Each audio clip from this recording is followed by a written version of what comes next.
In today's video, I'm going to teach you how to connect Trello cards across different boards. Start by going to the Trello website and logging into your account. Once you're in, open the board where the original card is located.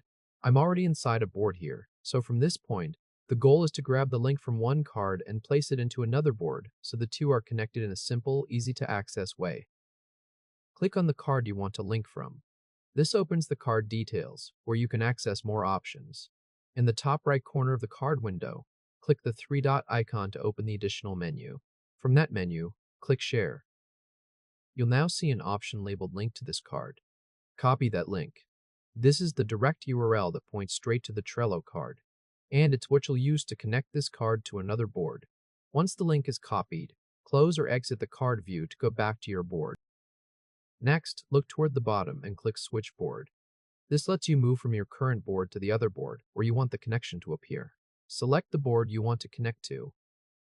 After the new board opens, go to any list where you want the linked card to live and click Add Card. In the card field, paste the link you copied. This creates a quick connection to the original Trello card, making it easier to jump between boards and keep related work tied together. If you want to connect more cards, just repeat the same process. Open the original card, copy its share link, switch boards, add a card, and paste the link where you want it. If this helped, hit like and subscribe for more quick tutorials.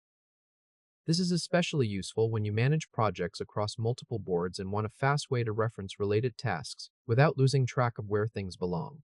Keeping linked cards in the right lists can also make handoffs, team collaboration, and progress tracking much smoother.